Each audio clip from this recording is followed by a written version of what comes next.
მოგესალმებით ეთერშია სივრცე დიალოგისთვის მე თამთადოლიძე ვარ და დღეს ჩვენი გადაცემის სტუმარი გახლავთ ბატონი ვახტანგ ზენაიშვილი გირჩი მეტი თავისუფლების რეგიონული წარმომადგენელი გურიაში მოგესალმებით ბატონო ვახტანგ მადლობა რომ დღეს ჩვენი გადაცემის სტუმარი გახდით. ბატონო ვახტანგ მოკლედ პირველი რაზეც მინდა რომ შევეხო არის ის საკითხი რომ უახლოეს დღეებში ზურა გირჩი ჯაფარიძე დაატოვებს საპატიმროს დადგა მოკლედ ეს დღე გამოიწურა ეს ვადა მისი პატიმრობის რას თქვენ როგორც პარტიის ერთ-ერთი წევრი რას ელოდებით რა ცვლილებას ელოდებით რა პოზიციას ელოდებით მისგან როცა ის გამოვა და დახვდება ქვეყანა რომელიც ყოველდღიურად იცვლება ფაქტობრივად ყოველდღიური იცვლება ვარესობისკენ პოლიტიკური თავისუფლებების კუთხით. კი ბატონო უცნაურია მაგრამ ზურა გირჩი ჯაფარიძის ციხეში მოკლედ ის რამდენიმე დღეში უკვე იქნება საპატიმროს გარეთ და ამაზე რას გვეტყვით? მე პირველ რიგში მიხარია ეს ამბავი მარტო ზურა კი არა საერთოდ ყველა პოლიტპატიმარი რომელიც არის ისინი გარეთ უნდა იყვნენ ადამიანები ფაქტობრივად დაპატიმრებულნი იყვნენ და არიან დღემდე ყოველგვარი მოკლედ მათი პატიმრობა სამართლებრივ საფუძველს არის მოკლებული. ესე რომ სულთად თავის პოლიტიკური ხასიათის იყო ეს პატიმრობა და მე მინდა რომ ვისურვო რა თქმა უნდა და მინდა მჯეროდეს რომ მართლაც მოხდება რომ გამოვა. თუმცა ისეთი ხელისუფლების და რაღაცაც ჩვენ დღეს გვყავს არ არის გამორიცხული არაფერი თქვათ რომ პატიმრობები გაუხანგრძლივდეს თქვათ შეიძლება ზურას არა ან სხვას ეს ხელწერა ასეთი არის საერთოდ ავტორიტარული რეჟიმების მათ საბაბი და მოძებნა არ გაუჭირდებათ მოკლედ ბჭყალებში რა თქმა უნდა იმისა თუ როგორ რატომ უნდა გაუგრძელონ თქვათ პატიმრობა ასე კომუნისტური სისტემა ასე იქცეოდა და ესე დიდად არ განსხვავდება ამ კომუნისტური ადრე დავწერე ერთხელ რეინკარნირებული კომპარტია მეთქი ქართული ოცნება როგორც პარტიის ერთ-ერთი წევრი მაგნაწილში ელოდებით თუ არა რაიმე ცვლილებას ან მე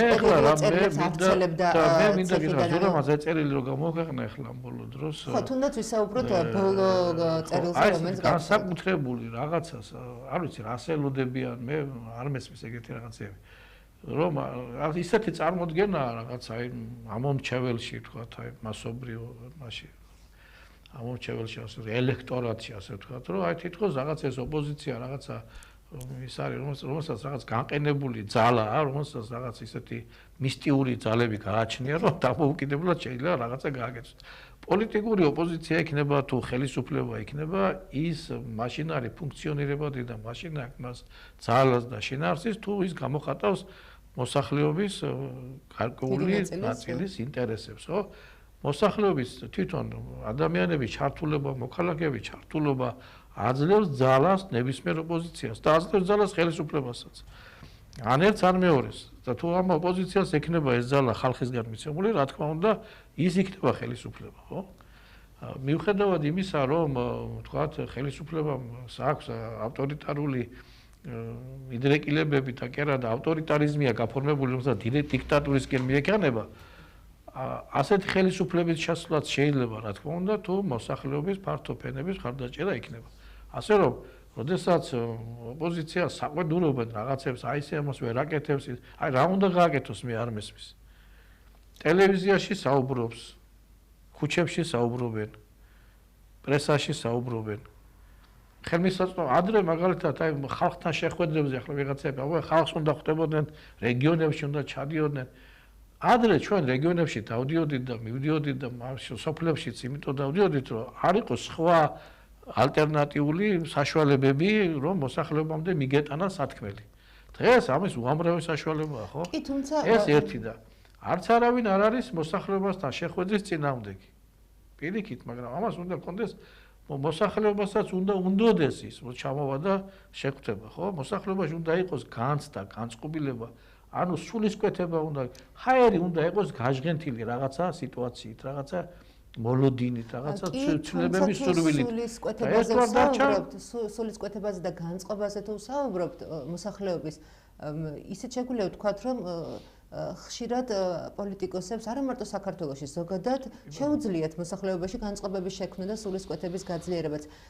ზურა ჯაფარიძის წერილიც გარკვეულწილად ამას ეძღვნებოდა გუშინდელი, სადაც ის რაღაცნაირად წუხილს გამოთქვამს, ხო, რომ ადამიანები რატომღაც ზედმეტად ბევრ პასუხისმგებლობას და ტვირთს აკისრებენ პოლიტიკოსებს და მე მესმის, რომ შესაძლოა მისი აზრით არ არის დღეს ის დრო ქვეყანაში, რომ მხოლოდ პოლიტიკოსებს შესქეროდნენ ადამიანები იმედით და თვითონ არაფერს არ აკეთებდნენ. აბსოლუტურად გასაგებია, თუმცა ისიც უნდა ვთქვათ, რომ ყველას თავისი პასუხისმგებლობა აქვს, მაგრამ პოლიტიკოსები, როცა პარტიის ლიდერები არიან, როცა ამომრჩეველი ყავთ და ამბობენ, რომ მე პოლიტიკოსი ვარ, არ ვარ მხოლოდ რიგითი მოქალაქე, პოლიტიკოსიც ვარ, გარკვეულ პასუხისმგებლობას იღებენ თავის თავზე. მე არ ვუწუნებ მათ მცდელობას, სულისკვეთებას, მონდომებას, მაგრამ იმის თქმა მინდა, რომ იმისიც მესმის, რომ ადამიანები რაღაცნაირად უფრო მეცელიან ხოლმე, მაგრამ ეს მეტი რა არის, ხო, რაღაცნაირად ისეთი ბუნდოვანი საკითხი არის. მე ვფიქრობ, რომ ის ძალისხმევა, რომელსაც თქვათ ოპოზიცია და ხელისუფლების თქვათ შეცვლის მოსურნეები თქვათ იჩენენ, არ არის ეს მცირე, ძალიან ბევრია. ქუჩაში ამდენი ხანს დგომა ამ ახალგაზრდების და არა მარტო ახალგაზრდების. ეს არ არის შემთხვევითი ამბავი, ეს არ არის უბრალო ამბავი, მას ძალიან დიდი სულიერი ძალა ჭირდება, ენერგია ჭირდება, ფიზიკური ძალა ჭირდება, მატერიალური რესურსები ჭირდება. რა თქმა უნდა, ეს არ არის პატარა ამბავი. ეს ერთი. ანდა ის თუნდაც რომ ოპოზიციური პარტიები საზღვარგარეთ გარკვეულ მუშაობას ეწევიან, ესეც ძალიან მნიშვნელოვანია და არ არის იოლი არც ეს თქვათ, რომ ეხლა რო წარმოვიდგინოთ ჩვენ ესეთი რაღაცა, რომ ამერიკის შეერთებული შტატები და იქ კაპიტოლიუმზე კონგრესი და ეს არის სოფლიო ცენტრი. ეხლა მოსახლეობის შეიძლება ბევრს არ ესმოდეს ეს რას ნიშნავს. მთელი სოფლიოს პრობლემები იქ იყრის თავს. იქ ჩადის უამრავი ადამიანი. არც ისაა კიდე ლამაზი, მე ახლა საყვედურით მინდა ვთქვა იმას, რომ საქართველოსთან როდესაც 10 ცალ-ცალკე ოპოზიციური პარტია ჩადის და 10 თავისი ამას ყველას უნდა მოусმინოს იმათმა, ესეც პრობლემაა, ხო? ჯობია რომ რაღაცა ერთიანეს რაღაც პოზიციით წავდგეთ ეს ერთი.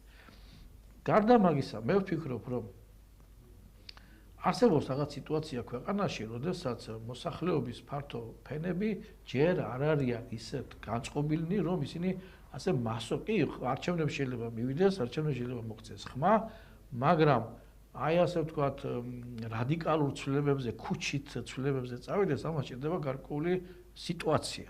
ბავშვო, დავარქვათ ამას მშვიდობიანი რევოლუცია, ვთქვათ, ხო? ამას ჭირდება გარკვეული სიტუაცია.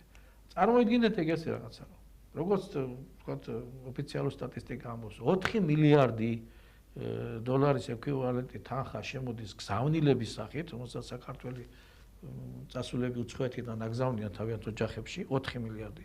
4 მილიარდი შემოდის და მეტიც შეიძლება ტურისტებიდან, ტურისტული თქვათ ვიზებიდან და ესე ჩამოსული მოსახლეობა ტურისტებიდან. და 1 4 და 5 და 7 მე მგონი იმ კაცს აქვს თავისი. ეს ყველაფერი და მე მაქვს 350 ლარი პენსია, მეტი შემოსავალი არ აქვს. და როგორ ფიქრობთ ახლა თქვენ, რომ აი ამ ხელა გიგანტურ თანხას, რომელსაც ხელისუფლება გაანკარგავს, იმასთან დაპირისპირება არის იოლის საქმე, არ არის იოლის საქმე. დღეს, როდესაც მე არ ვეთანხმები მაგალითად ოპოზიციის იმ ნაწილს და იმას, რომ მაგალითად აი ქართველი ხალხი არ უნდა დასანქცირდეს, არ უნდა შეეშალოს ხელი მათ იმას. ხო და აი თუ არ შეეშალა ხელი, გამოაგზავნა იმ ადამიანმა თქვათ გერმანიიდან ან იტალიიდან თანხა თავის ოჯახში. ხო და ეს ოჯახის წევრები ეძებენ ხელოსნას, რომელსაც ვერ შეულობენ. თუ თქვენ ოდნავ მაინც რამე ან თუნუქი გამოგიცვლიათ სახლზე ან რაღაცა სამღებრო სამუშაოები დაგჭირდა, ხელოსნის შოვნა რამხელა პრობლემა არის თუ წაწვდომით ხართ თომას? ეს რას ნიშნავს ეგ? ეს იმას ნიშნავს, რომ ამხელა სხვა არც ალია სხვა საქმისთვის. ეს ფული აქვს ასათვისებელი, რომელიც გამოუგზავნეს მას. მილიონი ქართველია წასულიო იმაშიო საზღვარგარეთ, ხო? ამბობენ ასე. ნუ თუ მილიონი არა 800,000 ხომა. ის მილიონი ინახავს აქ 1,5 მილიონი ხო ინახავს. ეს პრობლემა ხო ჩამოხსნილი აქვს თავრობას კიცრიდან. მისი პასუხისმგებლობა ხო არ არის. მილიონი წავიდა და იქ ირჩენს თავს, თან მეორე მილიონს აქ არჩენს. ხო, მაგრამ მაშინ რა 700,000 სოციალურად დაუცველი ყავს. ეს ადამიანები თლიანად გამოთიშული არიან ამ პროცესიდან. რა წარმომედგენია და როდესაც დადგება რეალური და გარდა იმისა, რომ აქ რაღაც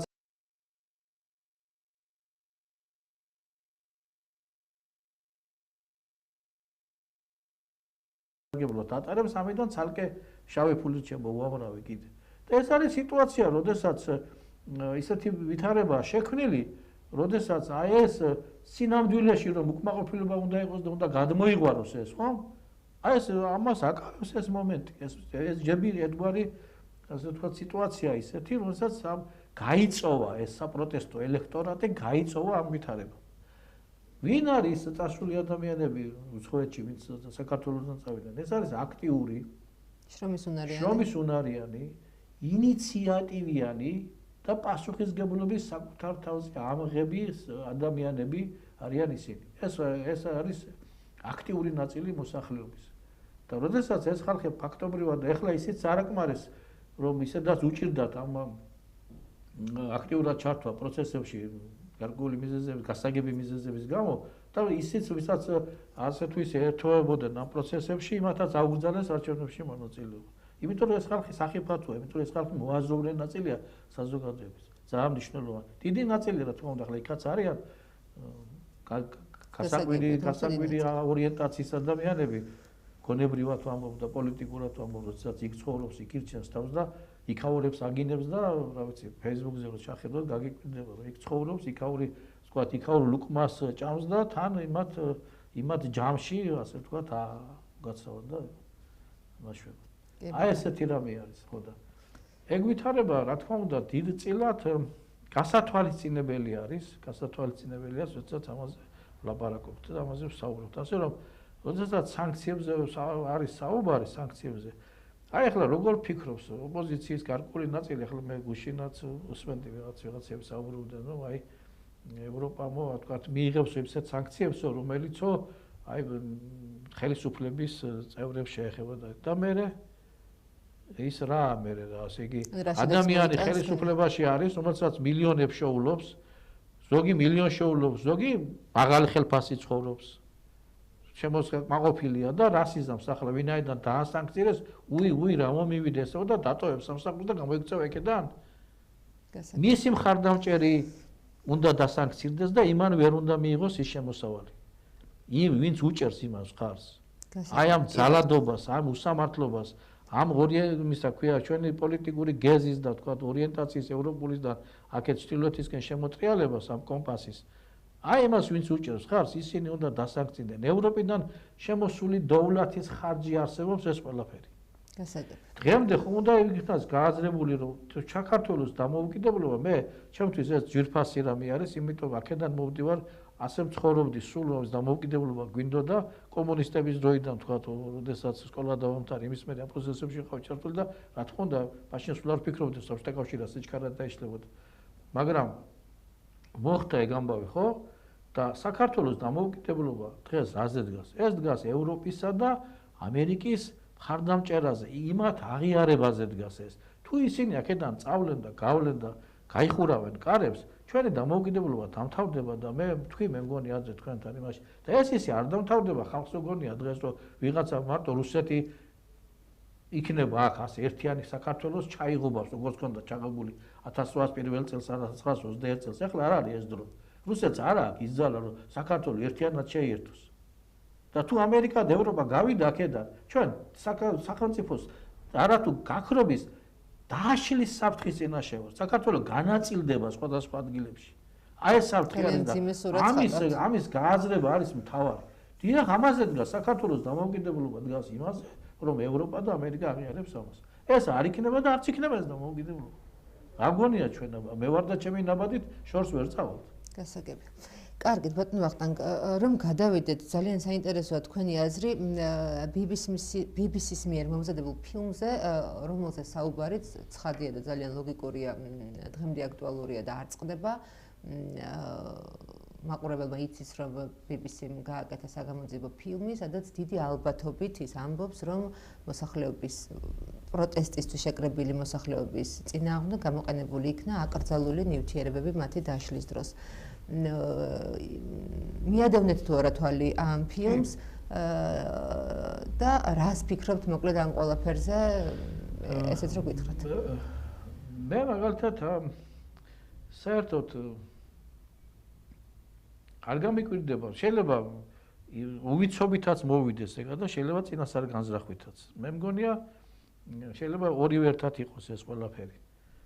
მე არ მეპარებ ეჭვი მასში რომ რაც გააკეთეს, ხო, ეს შესაძლებელი იყო რომ გაეკეთებინათ, იმიტომ რომ ან კომპეტენცია არ ყოფნით, ან ეს ჩაულებრივ ამბად მიაჩნიათ და ან რაღაც ეგეთი.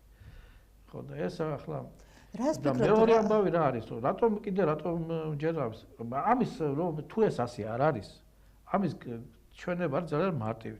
დაუძახოს საერთაშორისო იმას კომისია შეიქმნას და საერთაშორისო ექსპერტები ჩამოვიდნენ და მოხდეს ამის შესწავლა ამ საკითხის. ან და ბოლო-ბოლო მარტივია, რომ დაასახელე რა ნივთიერება გამოიყენე. ან და თუ გინდა ეს ნივთიერება არ ყოფილიყო აკრძალული, თქვათ და რა არ ყოფილიყო კლასიკური გაგებით ქიმიური იარაღი არ არის, თქვათ, მაგრამ ის თქვათ, რაც ნებადართულია იმას, რომ მეტი დოზით გამოიყენებ, ან და ისე რომ შეურევ, რაც არაა სწორი. უკვე ის იარაღად იქცევა, ხო? კი ბატონო. ხო, ნებისმიერი ქვაც იარაღია, როდესაც თუ არასწორად გამოიყენებ ადამიანს და ჩაარტყავ, მოკლავს ადამიანს, ხო? შეიძლება ხო არ არის აკრძალული, მაგრამ თუ არასწორად გამოიყენებს ამ ფილმის ირგვლივ, როგორც საქართველოში, ასევე მის საზღვრებს გარეთ და რამდენად აქვს ამ საგამოძიებო ნამუშევარს იმის პერსპექტივა და პოტენციალი, რომ რეალურად მართლა იქნეს გამოკვლეული ეს ყველაფერი.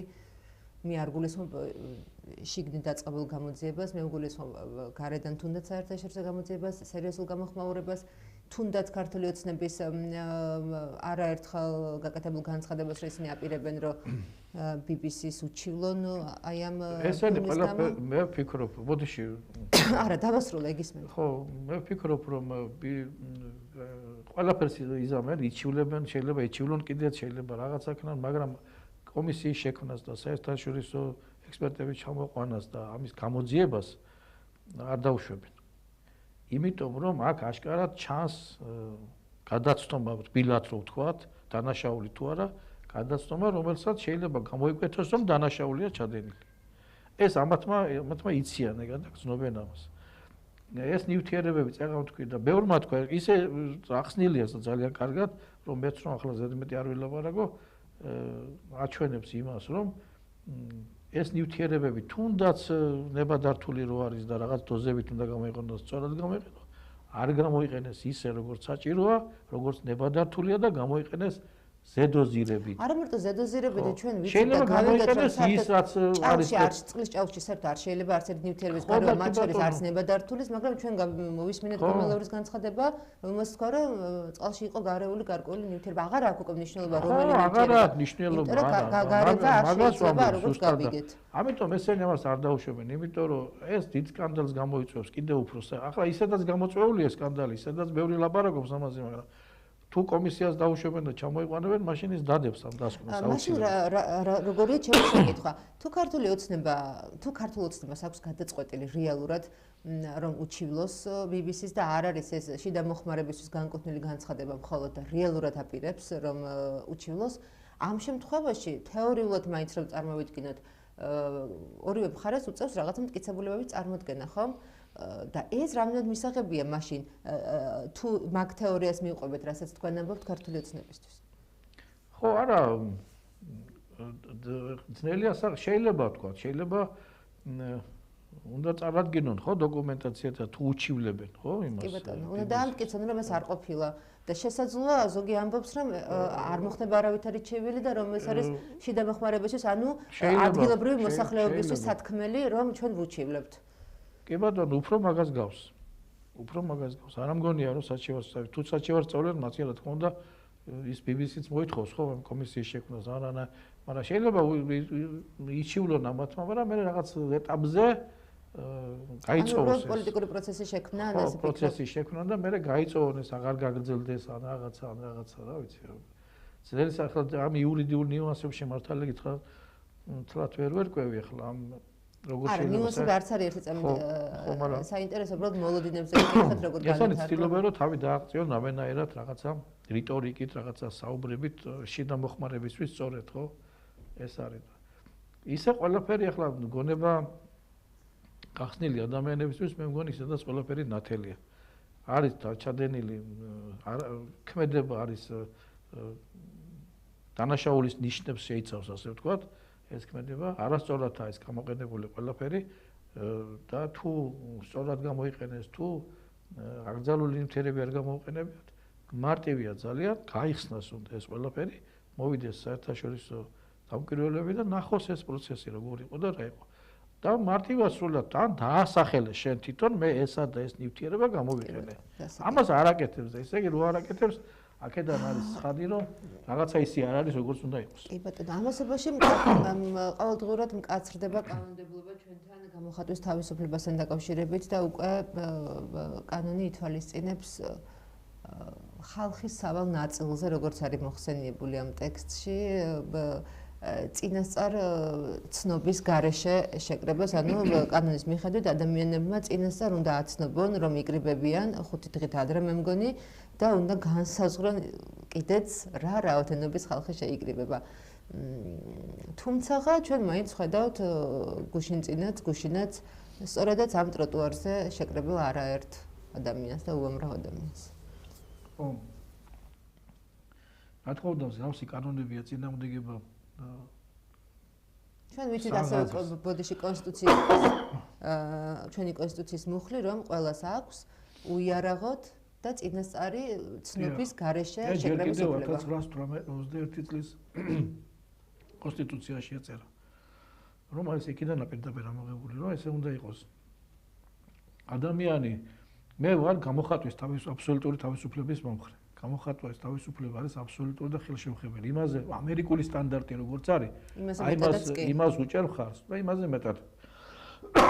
ევროპულზე უფრო მაღალი ის არის, ასე ვთქვათ, მეტი თავისუფლება. რაც მეტია თავისუფლება ამ თვალსაზრისით, მით უკეთესია არჩევანი, მით უკეთესია ხელისუფლებაში იყოს ის ადამიანები, მით უფრო მეტი შანსი არის, რომ ხელისუფლებაში მოვიდნენ ის ადამიანები, რომლებიც უკეთ გაკეთებენ საქმეს, უფრო პატიოსნად, უფრო სწორად, უფრო ადეკვატურად, ასე ვთქვათ. გამოხატვის თავისუფლების ნებისმიერი შეზღუდვა ავნებს ყველაფერს, ეკონომიკას და მთელ საზოგადოებრივ საქმიანობას და ადამიანურ საქმიანობას. ეს კანონი ხომ არ ვრცელდება მხოლოდ რუსთავის განძილზე, ვრცელდება მთელ ქვეყანაზე. მთელ ქვეყანაზე და ვერ გააჩერებს ეს ამ პროცესებს კომუნისტებსაც ჰქონდათ ყველაფერი აკრძალული. ახლა მთავარი რა არის? ავტორიტარული რეჟიმის ბუნება და დიქტატურის ბუნება როგორ არის მას აქ მექანიზმები, როდესაც ის უარს ამბობს რაღაც კანონებზე, დაცვაზე და ხელისუფლებას ყოველთვის აქ ამას ჯერ კიდევ მაკიაველი ამბობდა და ყოველთვის აქ ხელისუფლებას იმის ძალა, რომ ოპოზიციური ისა ველი მოსპოს და გაანადგუროს და თვითონ შეინარჩუნოს ძალაუფლება. მაგრამ არსებობს უფრო დიდი ძალა, ამას ქვია ეკონომიკის ლოგიკა, ისტორიის განვითარების ლოგიკა. საბჭოთა კავშირი ამდენი ადამიანი მოკლა, ხო, ამდენი სისხლი დაღვარა. ძალაუფლება შეინარჩუნა და ჯარიც ყავდა ატომური იარაღიც, მაგრამ რამ დაშალა საბჭოთა კავშირი. აი ამ შინაგანმა ლოგიკამ დაალპა ის ხელისუფლება შიგნიდან. ხელი იმას აქვს ავტორიტარული რეჟიმები ვერასოდეს და მით უმეტეს ისეთ ქვეყანაში როგორც საქართველო, რომელსაც მსგავსი რესურსები არ აქვს, რომ აი ან ნავთობი, ან წიაღისეული ისეთი და რაღაცა, რომ ამ რეჟიმმა დიდხანს შეინახოს თავი. ან უნდა გარეთ ძალით უნდა ეხმარებოდეს ვიღაცა დიდი ქვეყანა, რომელიც ამაში ამ შემთხვევაში ეს რუსეთია, ხო და სხვა ძალა მას შინაგანად არ აქვს. ამიტომ ჩვენი პოზიცია და ჩვენი ბრძოლა და ჩვენი ეს პროცესი გაგრძელდება საბჭოთა კავშირის დროსაც დისიდენტები იყო და ის ეროვნულ მოძრაობას ვეძახით დღეს თავისთავად აღმოცენდა და თავისთავად არსებობდა და სულ არ გქონდა ამ ხალხს იმის პრეტენზია და იმის განცდა რომ აი ხვალ მაგალითად ხელისუფლება საბჭოთა სისტემად შეიცვლებოდა და მაგრამ ბრძოლა მიდიოდა. არ ველოდით. არ ველოდით, ხო და ბრძოლა მიდიოდა და ისე გაგრძელდება ეს ბრძოლა ახლა ჩვენ არ ვიცით ახლა დღეს იქნება, ხვალ იქნება, როგორ შეიცვლება, რანაირად შეიცვლება, მაგრამ მე დარწმუნებული ვარ, რომ ვითარება წავა ისე როგორც უნდა წავიდეს. სოფლიოში სიტუაცია ისე გადაალაგდება, იმედი მაქვს, რომ და ამის ნიშნები არის. ახლა მაგაზე მინდა კითხოთ, ბოლო შეკითხვა იქნება ჩემი დღევანდელი გადაცემისთვის. ევროკავშირის განცხადება მოვისმინეთ გუშინ საქართველოსთან მიმართებაში მარტაკოსიმ გააკეთა თუ არ ვცდები ეს განცხადება და იგივე რიტორიკა და სათქმელი მათი იგივეა რომ საქართველოს გადაუხვია ყველაფერს რაც უნდა გადარისიც უნდა გადაეხვია ახსენა კვლავ 9 პუნქტიანი გეგმა და ასე შემდეგ და ასე შემდეგ. იქით ხედავთ ამერიკას, რომელსაც იმედის თვალით შეხყურებს როგორც ოპოზიციური ფლანგი, ასევე სახელმწიფო ფლანგი, თუმცა იქიდან არსაიდან ხმა არ სიძახილი ამ ეტაპზე. როგორ შეაფასებთ ამ ყველაფერს და რა მოლოდინები გაქვთ ამ ნაწილში, ეს იქნება ჩემი ბოლო შეკითხვა. საერთოდ სოფლიოში ეხლა ადრე ვთქვი მე მგონი თქვენ გადაცემაში რომ აი ეს სოციალიზმით არის დაავადებული სოფლიო. აგერ მაგალითად ეხლა გერმანული დიდი კონცერნი, ქიმიური კონცერნი გაიტანეს ჩინეთში რაღაც ის არის რა ქვია. და ეს ამის მიზეზი რა არის? ამის მიზეზი არის ის რომ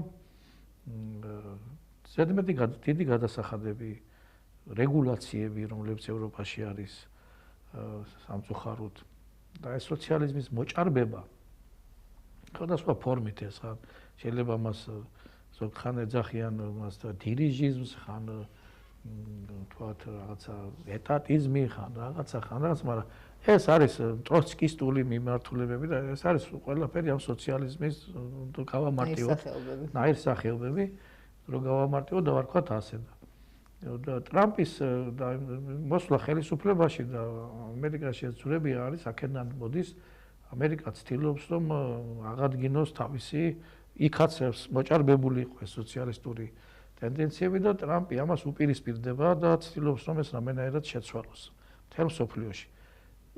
თუ ეს ასე არ მოხდება, მე მაგალითად ჯერ მიზესი იყო ესეთი დიდი ეკონომისტი და მოაზროვნე პოლიტიკური ფილოსოფოსი, რომელმაც თქვა რომ თუ სოციალიზმი გაემარჯვებს მთელ დედამიწაზე, ამას მოყვება კატასტროფული შედეგები და ანუ დოვლათი გაქრება, როგორც გაქრა ის მაშინ რა ქვია. შემქმნელი არავინ აღარ ამაცინათ მასაც გავცელდა ხრუშჩოვის და იმის შეხვედრა კენედის და ხრუშჩოვი ეუბნება რომ ისაუბრა ქვია რამდენად ეს არის არ ვიცი, მაგრამ ყოველ შემთხვევაში მას ასახავს რა განწყობილებას რომ ხორბლი დაგვხარა, მართლაც ამერიკელები ეხმარებოდა საბჭოთა კავშირის ხორბალის აწოდებდა და ჩვენო კი მოგცემთ ახლა ხორბალს, მაგრამ თქვენ ხო თელ დედამიწაზე კომუნიზმის გამარჯვება გინდა და მე თუ გაიმარჯვებთ ვეღარ მოგცემთ ხორბალსო. ხორბალი აღარ იქნება და ეს არის პრობლემა. ხო. აი რა მოხდა მაგალითად, როდესაც აი დღეს იციან თქმა რა ჩინეთი როგორ დაწინაურდა რაღაცებს აკეთებს ასე ის. მარტივი მიზეზია ამას.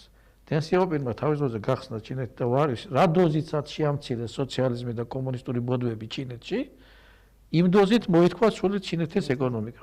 რა დოზითაც გაზარდეს ევროპამ და ამერიკამ სოციალისტური ბოდვები თავიანთ ქვეყნებში, იმ დოზით შემცირდა ამერიკული და ესე იგი რა ქვია ევროპული ეკონომიკა. ეს არის პრობლემა. როდესაც ყველა მეორე სოციალური დახმარების მიმღები გერმანიაში მაგალითად არის მიგრანტი, ეს არის რა თქმა უნდა პრობლემა. მაგრამ ისე არ უნდა გამიგოს ახლა სვენელმა რომ ამიტომ რუსი ჯობია იმას და ჩინელი ევროპას ასე არ არის. ევროპას რა თქმა უნდა პრობლემები აქვს, რა თქმა უნდა ამერიკას, იმიტომ ცხოვრება ესეა. ავიძდა კარგი ცივილიზაცია ექტრიალებს. ცივილიზაციის თვალი იქ არის, ცივილიზაციის ბორბალი იქ ბრუნავს. და იქ ხდება ყველაფერი ავიძდა კარგიც. ხო და ესე ვითარდება ეს ყველაფერი. ამიტომ ჩვენც ამ ნაწილში უნდა ვიყოთ, სადაც ცივილიზაცია არის. ეს გვინდა ჩვენი სურვილი ეგ არის. ხო და როდესაც მთელ ატომური ელექტროსადგურები დახურეს. აი უკრაინის ომი რო დაიწყო მაგალითად 6 თვით ადრე სანამ დაწყებული იყო უკრაინის ომი და ენერგეტიკული კრიზისი ევროპაში პირველად ხო გადაუკეტა რუსებმა გაზი და არაწოდებდნენ და რაღაცა და ასე შემდეგ 6 თვის შემდეგ დაიკეტა ბოლო ატომური ელექტროსადგური გერმანიაში. მიუხედავად იმისა, რომ კრიზისი იყო, მაინც ესე იგი ეს სოციალისტური ესა ვითომ რაღაცა ბუნებაზე ზრუნვა, ვითომ იყო იმაზე რა ქვია, ვითომ ეს რაღაცა კლიმატური ცვლილებები, ვითომ ამაზე იყოს დამოკიდებული. მწვანე ეკონომიკა. არაფერი ჩვეულებრივი კორუფციული სისტემა, ეს არის ინსტრუმენტი ბიუჯეტიდან ფულის გამოცოცების. ეხლა გერმანიაში და იმაში ფულს ვერ მოიპარავ ასე პირდაპირ, ჩვენთან როიპარავენ და იმაში და იქ ახლა ესეთი სოციალისტური მექანიზმებია მოგონილი. აი მე რა მინდა თქვა, აი გახსოვთ ალბათ რომ გექვთიმე თაყაიშვილია ჩვენი ოზურგეთის მკვიდრი დიდი ქართველი, როდესაც ემიგრაციას წავიდა და აი ეს ქონდა განძი, ქონდა მიბარებული, ჩვენ დიდი სიამაყით ვამბობთ რომ ისა რა ქვია, არ გაყიდაო, შიოდაო, წყუროდაო, თხაიყიდაო, რომ თავი გადაერჩინა შიმშილისგან გამოსულიყო და აი იმ განცო ერთი ის არ მოეკლო. რა თქმა უნდა, ასე იყო. მაგრამ აქ კითხვა ხო იბადება. რატომ არ ეხმარებოდა მთავრობა შემწეობას რატო არ აძლევდა? დღეს ხო გარბიან ევროპაში და შემწეობას იქ ჩაბარდებიან და ხო იღებენ შემწეობას 800 ევროად რაღაც დახმარება. რატო არ ქონდა იმას დახმარება? მაშინ არ იყო ეს დახმარებები.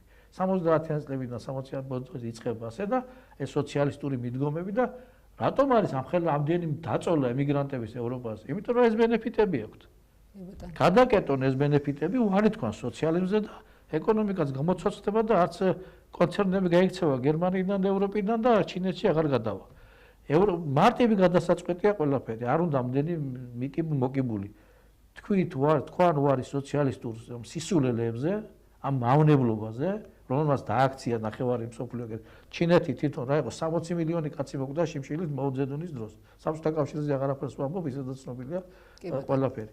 ხო და აქეთკენ რატომ უნდა მივიდოდეთ და ჩვენ აი ამ პროცესებში, ამ რთულ გეოპოლიტიკურ და ესეთ ეკონომიკურ პროცესებში მოხდა საბჭოთა კავშირის დაშლა და ჩვენ ამას შევჭით ასე ამ პროცესებში ვარ და ამიტომ არის რთული ეს ყველაფერი, ამიტომ გაჭირდა ეს გადასვლა, ამიტომ ის არის ჩვენთან მოდიოდნენ მაგალითად არის ახლა რა თქვა მე გურული რა თქვა მე მგონი ხო ერთი თხისკენო და ერთი მგლისკენო ეს გამოთქმა ხო და ჩამოდიან საქართველოში ჩამოდიოდნენ თქვა ევროპიდან სპეციალისტები არასამთავრობოებთან იმასთან ერთი კაცი არ იტყოდა რომ ამ სახელმწიფო საკუთრებაში რომ ამდენი ქონება არის სახელმწიფოს ხელში ეს განაკერძოთო მაგრამ იყო თქვა იქ რაღაცა უმცირესობების დაცვაზე თელი ამბავი იყო რაღაცა LGBT უფლებები ბავშვების უფლებები ქალის უფლებები ადამიანის უფლებები სადაა დაშლილია ყველაფერი ხო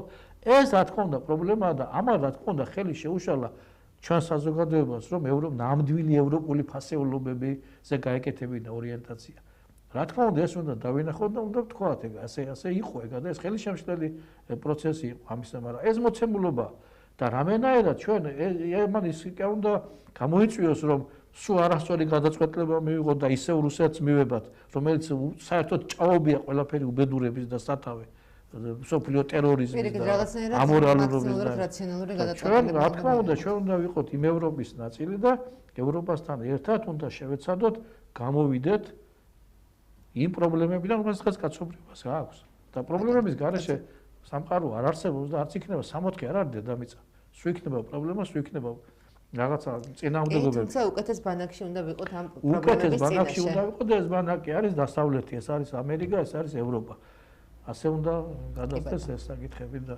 ფიქრობ რომ ახლა დაწყებულია ეს პროცესები მე მაინც ახლა ისე არ მინდა ვთქვა ტრამპის საერთოდ არ მიყვარს ხელისუფალების მეხოტბეობა არ არის საჭირო იმიტომ ეს ანგელოზი არავინ არ არის მაგრამ ის პროცესები რომელიც თქვა ტრამპმა წამოიწყო აუცილებლად მისასალმებელია და ფიქრობ რომ გააჯანსაღებს აუცილებლად გააჯანსაღებს ეს სიტუაციას აუცილებლად კაი ბატონო ძალიან დიდი მადლობა დღევანდელი ეთერისთვის მოგზაურობისთვის და მაყურებელს შევახსენებ რომ საზოგადოებისთვის მნიშვნელოვანი და არა მარტო ქართული საზოგადოებისთვის მნიშვნელოვანი სხვადასხვა საკითხებზე საუბრობდით ბატონ ვახტანგ ზედანიშვილთან ერთად ის გახლავთ გირჩი მეტი თავისუფლების რეგიონული წარმომადგენელი გურიაში მადლობა რომ გვიყურებდით დაგიბრუნდებით მომავალ ხუთშაბათს